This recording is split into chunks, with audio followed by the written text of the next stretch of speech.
4년 만에 올림픽이 국민들에게 감동을 주고 있지만 정치권은 국민들에게 실망만 안겨주고 있습니다. 4일간 청문회를 진행한 국회 과방위는 이진숙 방통위원장 후보자 청문 경과 보고서를 채택하지 못했습니다. 국회에선 지금 이 시간에도 필리버스터가 이어지고 있는데 방송사법 가운데 네 번째 법안인 EBS법도 내일 오전 통과될 것으로 보입니다. 최원희 기자가 보도합니다.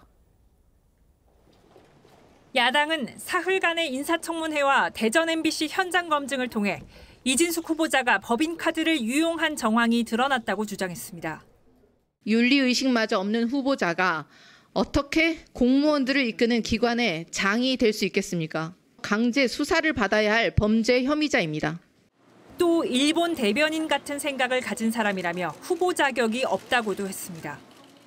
일본군 위안부 문제의 강제성도 인정하지 못하고 오염수를 처리수라고 말하는 분이 이건 생각이 다른 문제가 아니라고 저는 봅니다.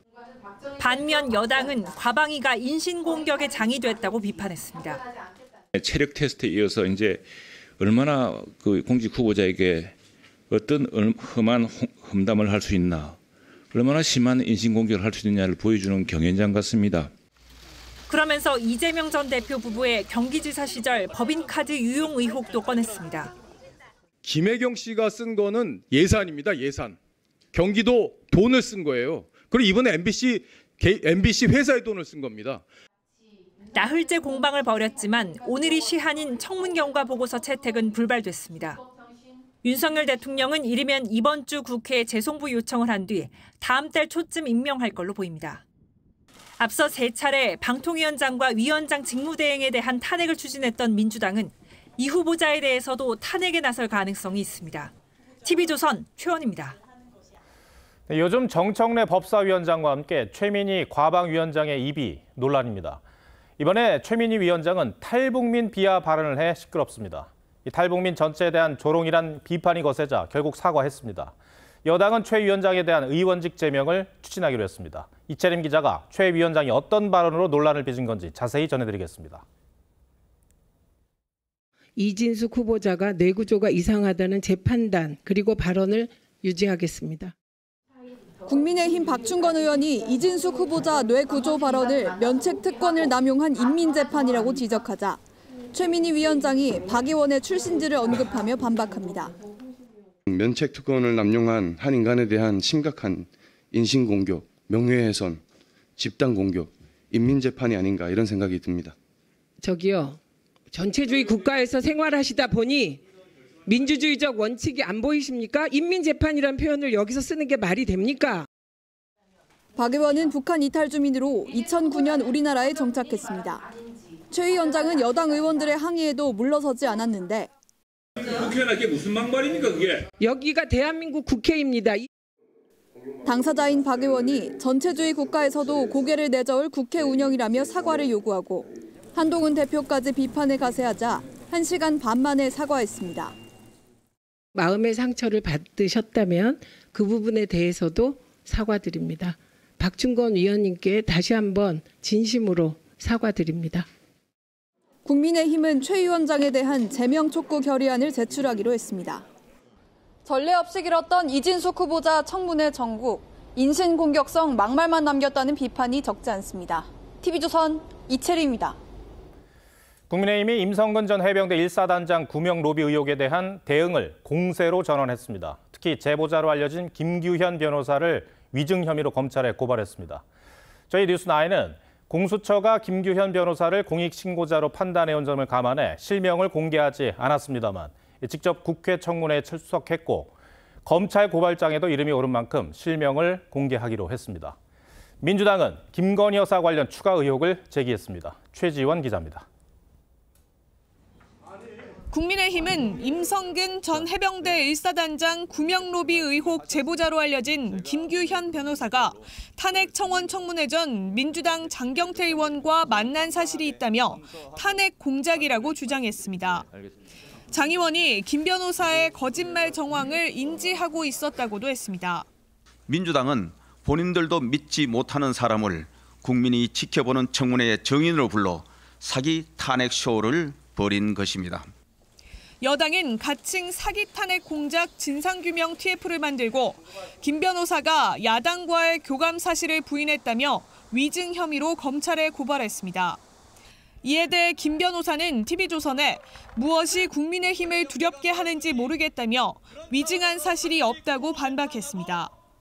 민주당 장경태 의원도 제보 확인차 만난 것일 뿐 이후엔 어떤 연락도 받지 않았다고 했습니다. 그러면서 구명로비 의혹 관련자인 블랙펄 인베스트먼트 이모 전 대표 측을 통해 김건희 여사가 이 전 대표를 오빠라고 불렀다는 제보를 받았다고 주장했습니다. 이 씨가 김건희 여사와 통화하는 걸 들었다라고 하는 제보도 있었고요. 또 그 통화 과정에서 김건희 여사가 이 씨에게 오빠라고 부른다. 민주당이 주도하는 청문 전국에 여당도 맞불 공세로 전환하면서 여야 간 공방은 더 치열해질 전망입니다. TV조선 최주원입니다. 국민의힘 한동훈 대표가 당의 사무를 총괄하는 사무총장으로 재선에 친한계 서범수 의원을 임명했습니다. 강원 지역 재선 박정아 비서실장에 이어 두 번째 인선입니다. 이를 두고 정책위 의장 교체를 염두에 둔 게 아니냐는 해석이 나옵니다. 정민진 기자가 보도합니다. 한동훈 대표는 PK 지역 재선 서범수 의원을 변화에 유연한 사람이라고 소개하며 사무총장에 낙점했습니다. 변화에 대해서 유연하고 그렇지만 어려운 일에 앞장설 수 있는 분. 서 신임 총장은 지난 전당대회 당시 한 대표를 도운 친한계로 분류됩니다. 5선을 지낸 서병수 전 의원 동생으로 행정고시를 거쳐 경찰 공무원을 지냈습니다. 서 총장은 다음 달 10일까지 당직 인선을 마무리하겠다고 했는데 교체 여부를 두고 논란이 일고 있는 정점식 정책위 의장 거취와 관련해선 임기에 무게를 두지 않았습니다. 임명권은 대표께서 갖고 계시니까 임기가 1년이다 2년이다 하는 건 별 의미는 없을 것 같다. 사무총장의 영남 출신 인사를 기용하면서 역시 영남을 지역구로 두고 있는 정 의장 대신 수도권 출신 의장을 구상하는 것 아니냐는 해석이 나왔습니다. 다만 친윤계는 당원 당규 68조를 들어 정책위 의장 임기 1년을 보장해야 한다는 입장이어서 추경호 원내대표와의 조율도 필요한 상황입니다. 당내에서는 한 대표가 정 의장을 전격적으로 교체하는 대신 시간을 두고 스스로 거취를 결정하는 방식으로 갈등을 조절하지 않겠냐는 관측도 나옵니다. TV조선 정민진입니다. 잠을 자도 잔 것 같지 않은 날들의 연속입니다. 열대야가 계속되고 있습니다. 아직 여름이 한참 남았는데 열대야 현상이 나타난 날이 30년 만에 최다를 기록했습니다. 이번 주 장마가 끝나면 폭염과 열대야가 본격화할 거라는 전망입니다. 박재훈 기자입니다. 더위를 피해 한강공원을 찾은 시민들의 손엔 저마다 우산이 쥐어져 있습니다. 오락가락하는 날씨 탓입니다. 비가 갑작스럽게 와서 너무 불편하니까 우산 매일 가지고 다니기로 했어요. 밤에도 25도를 훨씬 웃도는 열대야가 계속돼 밤잠을 이루기도 쉽지 않습니다. 막 너무 더워갖고 에어컨을 또 계속 쉬니까 에어컨이 또 추워가지고 또 못 자가지, 또 안 힘은 또 더워서 못 자가지. 올여름 열대야는 작년보다 6일 빠른 지난달 10일 강릉에서 시작돼 어제까지 7.1일 발생했습니다. 역대급 무더위로 기록된 1994년 8.6일에 이어 30년 만에 최다입니다. 강릉과 속초 등에선 밤에도 30도를 넘는 이른바 초열대야 현상도 나타났습니다. 한반도 상공을 고온의 고기압 2개가 이중으로 덮고 있는 데다 남쪽에서 따뜻하고 습한 공기가 계속 불어들어와 밤에도 기온이 내려가지 않는 겁니다. 고기압 가장자리를 따라 덥고 습한 공기가 지속적으로 유입되면서 당분간 체감온도 35도 내외의 무더위와 열대야가 나타나는 곳이 많겠습니다. 장마는 오늘로 41일째로 평년보다 길게 이어지고 있습니다. 기상청은 장마가 곧 종료되면 본격적인 무더위와 함께 열대야가 한동안 이어질 걸로 전망했습니다. TV조선 박재훈입니다. 7말 8초 본격 휴가가 시작됐습니다. 지금 휴가지에서 저희 뉴스 보시는 분들 많지 않을까 싶은데요. 인천공항은 하루 종일 북적였고 덕분에 도심과 지하철 안은 한적했습니다. 이광희 기자가 보도합니다. 항공사 카운터 앞에 긴 줄이 늘어섰습니다. 해외로 휴가를 갈 생각에 긴 기다림도 설렙니다. 저희 일본 지금 후쿠오카 가려 하고요. 데이트했던 곳 위주로 애들 데리고 이제 처음 가서 추억 여행 같은 거 이렇게 하고 올 예정입니다. 지난 25일부터 다음 주까지 인천공항 국제선 이용객은 385만여 명에 달할 전망입니다. 여행객들이 타고 온 차량들로 4만 대 규모의 주차장은 꽉 찼습니다. 대중교통을 적극 활용하시면 더욱 쾌적하게 공항을 이용하실 수 있습니다. 반면 도심은 한산합니다. 차도 별로 없는 것 같아요. 원래 여기가 조금 차 많은 걸로 아는데 지금 시간대도 시간대이지만 사람도 별로 없고 차도 별로 없어 보인다. 서울 시내 교통량은 크게 줄었습니다. 강화문을 비롯한 주요 도로도 확실히 감소량이 있고요. 지난 토요일부터 약 한 30% 정도는 감소된 것으로. 퇴근길 지하철도 눈에 띄게 여유로워졌습니다. 서서 가거나 그럴 때가 많았는데 요즘은 자리도 듬성듬성 있는 것 같고 좀 확실히 적은 것 같긴 합니다. 양재꽃 시장 상인들이 두 계조로 나눠서 휴가를 가는 등 자영업자들도 이번 주에 대거 휴가를 떠납니다. TV조선 이광입니다. 이 찜통더위에 오늘 아침 서울의 한 아파트 주민들이 정전으로 큰 불편을 겪었습니다. 까마귀가 전선을 건드리면서 주변 전기 공급이 끊긴 건데요. 까마귀들이 이 먹이를 찾아서 도심으로 내려오면서 비슷한 사고가 반복되고 있습니다. 이나권 기자입니다. 까마귀 한 마리가 전선들 사이에 감전된 채 매달려 있습니다. 이 사고로 오늘 아침 서울 서대문 아파트 300여 세대에 1시간 동안 전기 공급이 끊겼습니다. 편의점 가니까 물이 다 팔렸더래. 정수기가 안 되잖아요. 가계부들도 있다고 하던데요. 무더위에 에어컨 등 냉방이 멈추면서 주민들이 큰 불편을 겪었습니다. 지난 3년간 까마귀로 인한 정전 사고는 100건이 넘습니다. 전봇대에 고압 전선을 조류가 만져가지고 그게 정전이 됐고요. 환경부가 올해 3월부터 까마귀 포획을 허용하고 있지만 한계가 있습니다. 저 집에 쏘면 저 집에 맞겠다 싶으면 못 쏘는 거예요. 그거는. 그 민원이 땅 쏘고 나서 2, 3분만 있으면 벌써 경찰이 와요. 도심에 주로 출몰하는 큰부리 까마귀는 2003년 300마리에서 지난해 3,100마리로 10배 늘었습니다. 큰부리 까마귀가 점점 도시 쪽으로 이제 영역을 확대를 하고 있는 상황입니다. 전문가들은 서식지가 좁아진 까마귀들의 도심 역습이 점점 더 늘어날 것이라고 전망합니다. TV조선 이낙원입니다. 안타까운 소식도 전해졌습니다. 충남 청양의 한 주택에서 불이 나 할머니와 3살 손자가 숨졌습니다. 숨진 할머니는 베트남 국적으로 딸이 국제 결혼해서 어렵게 얻은 손자를 돌봐주러 왔다가 화를 당했습니다. 노도일 기자입니다. 앙상하게 뼈대만 남기며 타들어가는 주택. 소방관들이 연신 물을 뿌립니다. 어제 저녁 발생한 이 불로 70대 할머니와 3살 손자가 숨졌습니다.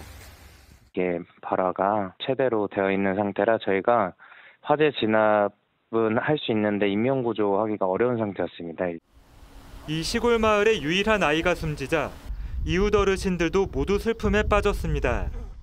숫째 동네에 애가 없으니까 걔 하나만 보면 막 아무가 이루라고 서로 안아주고 업어주고 그랬죠. 숨진 할머니는 베트남 국적으로 국제 결혼한 딸이 시험관 시술로 어렵게 낳은 손주를 봐주기 위해 양육비자로 입국했다 화를 당했습니다. 이 친구도 애기 있고 저 친구도 애기도 있고 하다 보니까는 와가지고는 우리도 애 하나 낳자고. 화재 당시 김 씨는 부인과 함께 고추 수확을 위해 집을 비웠습니다. 경찰은 불이 주방에서 시작된 것으로 보고 주방 가스레인지와 냄비 등을 수거해 국립과학수사연구원에 정밀 분석을 요청했습니다. TV조선 노도일입니다. 온라인으로 아파트 청약을 받는 청약홈 사이트가 오늘 하루 종일 먹통이 됐습니다. 이른바 로또 아파트 청약이 오늘 하루에만 3개 단지에서 진행되면서 벌어진 일인데요. 300만 명이 넘는 사람들이 몰리면서 접수 마감 시간까지 연장됐습니다. 고희동 기자가 취재했습니다. 한국부동산원의 청약홈 홈페이지입니다. 오후 5시가 조금 넘은 시간, 접수가 시작된 지 8시간이 지났지만 대기자만 300만 명에 대기 시간은 840시간에 달합니다. 당첨만 되면 막대한 차익을 얻을 수 있는 로또 아파트 청약 일정 3개가 겹치면서 사이트가 마비된 겁니다. 오늘 본청약이 시작된 서울 강남의 아파트. 이 아파트는 전용 84제곱미터 분양가가 22억 원대로 주변의 같은 평형 신축 아파트보다 20억 원 정도 저렴합니다. 경기 동탄과 서울 양천구의 아파트는 각각 5가구와 2가구에 대한 무순위 청약, 이른바 줍줍이 진행됐습니다. 특히 동탄 한 가구의 경우 실거주나 전매 제한이 없는 데다 청약 통장이 없이도 청약을 할 수 있어 실수요자와 투자자들이 대거 몰린 것으로 전해집니다. 수도권 공급 물량은 계속 줄어들고 있고 반면에 부동산 시장은 좋아지고 있어서 사람들의 청약에 대한 수요가 계속 증가하고 있는 추세입니다. 한국부동산원은 서울 강남과 양천구 아파트는 청약 마감 시간을 오후 5시 반에서 11시로 연장하는 한편 동탄은 내일까지 하루 더 연장했습니다. TV조선 고유동입니다. 온실가스 배출을 줄이기 위해서 자동차에 이어 선박도 전기나 수소 연료로 전환하는 게 세계적인 추세입니다. 우리 정부도 전기 선박 보급을 늘리기 위해서 3년 전부터 지원에 나섰는데요. 무엇 때문인지 지난 3년 동안 정부 지원을 받은 전기 선박은 5척에 불과했습니다. 김다루 기자가 단독 취재했습니다. 힘찬 물보라를 일으키며 선착장을 떠나는 유람선. 매연도 엔진 소음도 없는 정부 승인 1호 전기 선박입니다. 이거는 전기배다 보니까 엔진 대신에 모터가 설치가 돼 있는 겁니다. 이 모터는 충주 탕금호의 이 소형 유람선도 전기차처럼 2차 전지가 탑재돼 있습니다. 너무 조용하죠. 소음도 없고 진동도 없고 해서 좋습니다. 해양수산부는 전기 선박 보급을 늘리기 위해 21년부터 건조비를 지원하고 있습니다. 하지만 지난해까지 3년간 지원된 건 5척에 불과합니다. 선주나 운항사는 내연기관에 비해 건조비가 약 40% 더 드는데도 지원은 10% 남짓이어서 수지 타산이 안 맞는다고 말합니다. 친환경 선박을 공익적으로 하지 않은 이상은 사업적으로는 접근하기 어렵다 이거죠. 실제 150억 원이 든 가평 유람선엔 18억 원, 22억 원이 든 탕금호 유람선엔 2억 9천만 원이 지원됐습니다. 전기 선박은 전기차와 달리 지자체의 별도 지원금도 없습니다. 또 송배전 설비나 충전시설 설치비도 지원이 안 됩니다. 해수부는 올해 역대 가장 많은 7대의 전기 선박 건조비를 지원하기로 했지만 지원이 결정된 선박은 한 대뿐입니다. TV조선 김다로입니다. 또 무엇이 친환경 선박 보급에 발목을 잡고 있는지 짚어봤습니다. 관련 법령이 마련돼 있지 않거나 인증 절차가 까다로웠는데요. 대표적인 예로 3년 전 우리 기술로 개발된 수소 선박의 경우 성능과 안전 기준이 없어서 판매도 운항도 못하고 있는 실정입니다. 박건우 기자가 취재했습니다. 옥빛 바다 위를 가르는 요트. 국내 업체가 3년 전 개발한 수소 선박입니다. 최대 6명이 탈 수 있고 시속 18.5km 속도로 최대 8시간 운항할 수 있습니다. 세계적으로 성장하고 있는 요트 시장을 공략할 친환경 기술로 기대를 모으면서 지난 2021년 부산국제모터쇼에서는 최우수상을 수상했습니다. 하지만 이 수소 선박은 만든 지 3년이 지났지만 아직도 운항을 하지 못하고 있습니다. 자동차처럼 배도 안전과 성능 등의 여러 기준이 있는데 수소선박 관련 기준은 아직까지 못 만들고 있는 겁니다. 우리나라 핵심으로 가지고 갈 수 있을 만한 기술이다. 이제 법적인 측면에서 문제가 안 될 수 있게 산업이 빨리 클 수 있게 좀. 전기 선박의 경우 기준은 마련됐지만 인증은 까다롭고 기간이 일단 많이 소요되고 비용이 보통 한 1억이 넘습니다. 통신과 제어 등 안전을 위한 핵심 장비 개발을 위한 정부 지원은 아직 미흡합니다. 한국 기술을 좀 출소할 수 있게끔 정부 지원의 R&D 부분이 조금 아직까지 부족하지만 장비를 자체 개발해도 시장 형성이 안 돼 판로가 없습니다. 그런데도 정부는 전기 선박 보급이 더딘 건 아직 효율이 높지 않아서라고 해명했습니다. 수소 선박에 대해선 관련 규제를 일정 기간 동안 면제해주는 규제 샌드박스 적용을 검토하겠다고 밝혔습니다.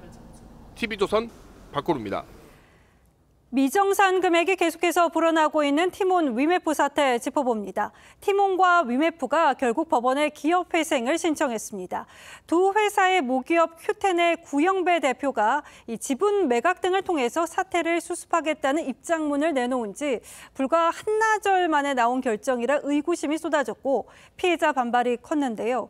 정부는 줄도산 위기에 몰린 소상공인들에게 5,600억 원을 지원하기로 했습니다. 먼저 주재용 기자입니다.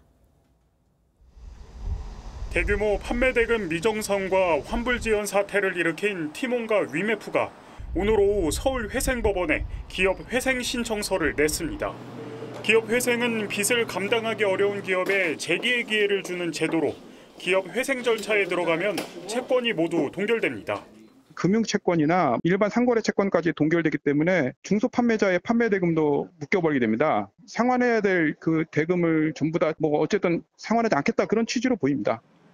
자신의 지분을 팔아서라도 사태를 수습하겠다는 구영배 큐텐 대표의 말에 한가닥 희망을 걸었던 자영업자들은 비상이 걸렸습니다. 네, 저희 은행 대출 있지 않는 한 한두 달이면 저희도 이제 망하죠. 자영업자들이 티몬과 위메프에서 받지 못한 판매 대금은 지난 25일까지 집계된 금액만 약 2,134억 원. 6월에서 7월 판매액을 고려하면 미정산액이 최대 1조 원에 이를 것으로 추산됩니다. 자영업자들의 줄도산 우려가 높아진 상황에서 정부가 5,600억 원 규모의 지원책을 내놨습니다. 긴급 경영 안정자금 2,000억 원을 지원하고 보증을 통해 3,000억 원 규모의 저금리 대출을 신설하는 내용 등이 포함됐습니다. 정부는 집단 분쟁 조정 신청 등 소비자 피해 구제에도 속도를 내기로 했습니다. TV조선 주재용입니다. 피해자들은 구영배 대표를 사기 등의 혐의로 경찰에 고소했습니다. 이에 경찰은 물론이고 검찰도 전담 수사팀을 꾸리고 수사에 착수했고 법무부도 구 대표를 출국 금지한 것으로 전해졌습니다. 권영석 기자가 보도합니다. 티몬 위메프 사태 피해자들을 대리한 변호사들이 고소장을 들고 경찰서로 들어옵니다. 피해자들은 구영배 큐텐 대표와 티몬 위메프 대표이사 등 5명을 사기 등 혐의로 경찰에 집단 고소했습니다. 상품권 선판매라든가 그리고 또 이 정산 대금을 줄 수 없음에도 계속 그렇게 쇼핑몰을 운영한 것이 저희는 이 부분이 ponzi 사기의 형태라고 보고 있고요. 강남경찰서는 즉시 사건을 수사 일과에 배당하고 본격 수사에 착수했습니다. 조지호 경찰청장 후보자도 신속한 수사를 약속했습니다. 억울하거나 불행한 일들이 더 확산되지 않도록 하셔야 될 것 같은데 그건 어떻게 생각하십니까? 그는 의원님 말씀에 전적으로 동의합니다. 환불을 못 받은 소비자들에 이어 물건을 팔고 정산금을 받지 못한 판매자들 역시 고소를 할 것으로 알려졌습니다. 시간이 갈수록 피해가 눈덩이처럼 커지다 보니 검찰도 수사에 들어갔습니다. 서울중앙지검은 이준동 반부패 일부장 검사를 포함해 검사 7명으로 구성된 전담 수사팀을 꾸렸습니다. 이원석 검찰총장은 소비자와 판매기업의 피해를 최소화하라고 지시했습니다. 법무부는 구영배 큐텐 대표를 출국 금지한 것으로 전해졌습니다. TV조선 권영석입니다. 네, 북한 압록강에 큰 홍수가 나 피해가 큰 것으로 알려졌는데 북한 매체들은 김정은 위원장의 현장 지휘 내용을 대대적으로 선전했습니다. 그런데 이 초고도 비만인 김정은의 건강 상태는 약제를 구하기 어려울 정도로 심각하다는 얘기가 나오고 있습니다. 김중영 기자가 보도합니다. 압록강 하구 신우지 일대가 흙탕물에 잠겼습니다. 북한 매체들은 대규모 수해 소식과 함께 SUV 차량을 탄 김정은 위원장이 범람한 현장을 직접 살피는 모습을 공개했습니다. 5천여 명이 고립될 위기에 헬기 10여 대가 20차례 이상 왕복해 4,200여 명을 구조했다며 김정은의 현장 지휘를 강조했습니다. 구출하는 모습을 전 기간 지켜보시며 전투를 직접 지도하셨습니다. 평소 재난 보도를 꺼리는 북한이 수해 소식을 자세히 전한 건 이른바 애민 이미지를 선전하려는 의도란 해석이 나옵니다. 애민 지도자 이미지 선전과 체계적인 위기 관리 능력을 강조하려는 의도로 대신 재해 예방에 실패한 간부들을 향해선 패배주의와 건달 사상이란 표현으로 질책했습니다. 지시를 다 해놨는데 일선의 간부들이 말을 안 듣고 결국 인재가 됐다는 식으로 이제 몰아가는 거죠. 140kg의 초고도 비만인 김정은의 건강은 기존 약 대신 해외에서 다른 약제를 찾아야 할 정도로 심각하다고 국정원이 국회 정보위에 보고했습니다. 심장질환, 고위험군에 해당하는 것으로 분석하고 있습니다. 국정원은 김정은의 가족력인 심혈관 질환이 나타날 가능성을 면밀하게 추적 중입니다. TV조선 김충령입니다. 최근 해외 기밀 정보를 수집하는 국군 정보사령부의 비밀 요원 명단이 외부에 유출돼 수사 중이죠. 한 군무원이 조선족을 통해 이 3급 기밀 문건을 파일 형식으로 넘긴 정황이 발견됐다고 합니다. 게다가 유출 사실을 파악한 과정도 답답한 측면이 있습니다. 우리 군 보안, 총체적으로 재정비를 해야 할 수준은 아닌지 걱정입니다. 윤동빈 기자입니다. 지난달 국내 정보기관의 전문 해커가 북한 당국의 서버에 침투하는 과정에서 수상한 자료를 발견했습니다. 외교관이나 군인처럼 신분을 드러내는 이른바 화이트 요원뿐만 아니라 다른 신분으로 위장해 몰래 활동하는 국군 정보사령부의 대북 블랙 요원들 명단이 북한 서버에서 나온 겁니다. 해커는 즉시 군 보안 업무를 담당하는 방첩사령부에 신고했고 방첩사는 유출된 비밀 요원 정보를 열람한 직원 색출에 나선 걸로 알려졌습니다. 수사 과정에서 현역 군인 출신으로 정보사에 재취직한 군무원 A씨의 개인 노트북에서 요원들의 명단이 발견됐고 군 검찰은 군사기밀보호법 위반 혐의 등으로 A씨에 대해 구속영장을 청구했습니다. A씨는 북한이 자신의 노트북을 해킹했다고 주장하는 것으로 전해졌습니다.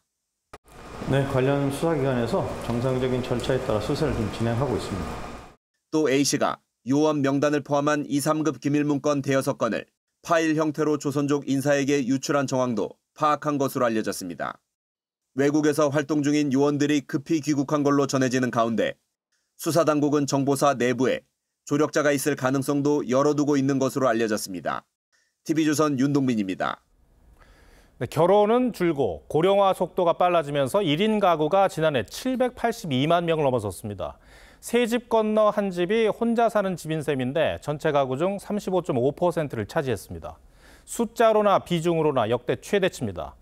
이렇게 4식구가 모여 사는 집보다 1인 가구가 2배나 많은 수준인데도 공공임대주택의 경우 가족 수에 따라 입주할 수 있는 면적을 제한하면서 비판이 컸습니다. 결국 정부가 4개월 만에 제도를 손질하기로 했습니다. 어떻게 바뀌는 건지 정수양 기자가 정리해드리겠습니다. 지난 5월 입주자 모집을 받은 경기 남양주의 공공임대 아파트. 하지만 아이 없는 신혼부부는 지원할 수 없었습니다. 국토부가 지난 3월 가구원 수에 따라 입주할 수 있는 공공임대 주택 면적 기준을 마련했는데 이 아파트의 공급 면적이 2인 가구가 지원 가능한 44제곱미터를 소수점 차이로 넘었기 때문입니다. 안 그래도 저출산이고 다 결혼 안 한다고 하는데 그렇게 제한을 두면 누가 결혼하고 이런 생각도 들고. 논란이 커지자 국토부는 결국 면적 제한을 10월 안에 폐지하기로 했습니다. 이와 함께 공공임대주택 입주 권리를 출산 가구에 먼저 주기로 했습니다. 그동안은 지역 거주기간이나 청약 납입 횟수 등을 가점으로 매겨 선정했는데 출산 가구에 최우선 입주권을 줘 저출생을 극복하겠다는 겁니다.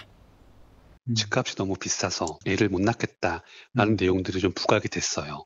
사회에서 지원할 수 있도록 이렇게 해줘야지 저출산 문제에 대해서 일부 반등이나 해결이 가능한 사안이에요. 정부는 장기 전세 주택 입주를 위한 소득과 자산 조건도 대폭 완화하기로 했습니다. TV조선 정수양입니다. 최근 식당은 물론 호텔 수영장에서도 아이들의 출입을 금지하는 노키즈 존을 만들면서 논란입니다. 여기에 더해 한 유명 숙박업체는 노키즈 숙소를 광고하고 있습니다. 정당한 권리인지 혐오 조장인지 따져보겠습니다. 자, 김자민 기자, 광고 내용이 어떤 길래 논란입니까? 네, 최근 글로벌 공유 숙박업체가 여름 휴가철을 맞아 새 광고를 선보였습니다. 어른들이 쉬고 있는 수영장에 여러 아이들이 등장하더니 물에 뛰어듭니다. 광고에선 드디어 아이들 없이 떠나게 된 여행, 또 호텔에서 더 많은 아이들과 지내야 할까요? 라고 묻습니다. 아이들의 휴식을 방해하는 존재로 묘사한 건데 아동 혐오를 부추길 수 있다는 우려가 제기됐습니다. 상업 광고에 나올 정도라면은 이 노키즈존을 원하는 사람들이 있다는 해석이 가능한데 이 노키즈존은 언제부터 생겨난 겁니까? 네, 2011년 식당에서 7살 아이가 화상을 입은 사건이 있었습니다. 법원은 식당 측의 책임이 70% 있다고 보고 4,100만 원을 배상하라고 판결했는데 이 사건 이후 노키즈존이 하나둘 생겨났습니다. 정부가 노키즈존 운영자를 대상으로 조사한 결과 68%가 아동 안전사고 시 책임 때문에 노키즈존 운영을 결정했다고 답했습니다. 여론도 노키즈존에 우호적인데요. 지난해 조사에서 노키즈존 운영을 찬성한다는 응답은 73%였고 반대는 18%에 그쳤습니다. 이게 법적으로는 문제가 없습니까? 네, 법적 근거는 없지만 헌법 측면에선 따져볼 수 있습니다. 2017년 인권위는 노키즈 식당 운영은 아동 차별이라는 판단을 내린 데 이어 지난해에는 백화점 VIP 라운지의 아동 입장 제한 역시 아동 차별이라고 결정했습니다. 헌법 제10조와 11조의 행복 추구권과 평등권을 근거로 들었습니다. 아동이 차별받지 않을 권리가 영업의 자유보다 우선한다고 본 겁니다. 최근에 이 한국의 노키즈존 논란이 외신에도 소개가 됐었죠? 네, 프랑스 일간지 르몽드는 한국 사회가 저출산으로 몸살을 앓고 있는 건 우연이 아니라 아이가 있다는 것만으로도 피곤해지기 때문이라며 한국의 노키즈존 논란을 현지에 전했습니다. 지난해 미 언론들이 노키즈존 논란은 여성의 출산 의지를 떨어뜨릴 수 있다고 전했습니다. 요즘에 보니까 이 노키즈존뿐만 아니라 노시니어존, 노교수존 이런 것들도 있더라고요. 네, 최근 가장 논란이 됐던 건 헬스장이 내건 노 아줌마 존입니다. 이 노 시니어 존은 이미 여러 차례 논란이 됐습니다. 우리 사회가 점점 특정 연령, 직업에 대한 불관용이 커지고 있다는 지적이 제기됩니다. 우리 사회가 포용이나 관용의 수준이 굉장히 낮다는 걸 좀 반영하는 것 같습니다. 이걸 강제를 할 수 있느냐 이야기를 하시는 분들도 있지만 배타와 갈등의 수준이 높아질 수 있으므로 제재할 수 있는 정부의 개입이 필요하다고.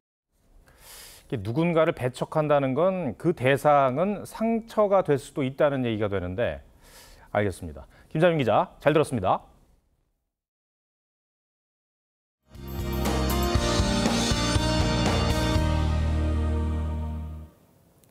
지난 밤사이 속초와 강릉에는 초열대야 현상이 나타났고 오늘 일부 남부지방은 한낮에 35도를 웃돌며 찌는 듯한 더위가 나타났습니다.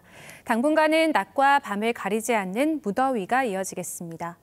여전히 전국 대부분 지역에 폭염특보가 발효 중입니다. 내일도 최고 체감온도가 35도 안팎까지 오르는 곳들이 있어서 건강 잘 챙기셔야겠습니다. 오늘 중부지방은 하늘이 대체로 흐린 가운데 이따금씩 비가 내렸는데요. 내일 오후까지 중북부 지역을 중심으로 비가 내리겠고 예상되는 강수량은 5에서 30mm 정도가 되겠습니다. 내일 새벽까지 강원 중북부 산지에는 초속 25m 이상, 영동과 경북에는 초속 20m 이상의 강한 바람이 예상됩니다. 오늘 밤사이에도 많은 지역에 열대야가 나타나겠습니다. 한낮에는 서울이 31도, 대구와 울산이 36도까지 치솟겠습니다. 주 후반에는 수도권과 영서에 비가 내리겠습니다. 날씨였습니다. 7월 29일 월요일 뉴스9 마치겠습니다. 시청해주신 여러분 고맙습니다.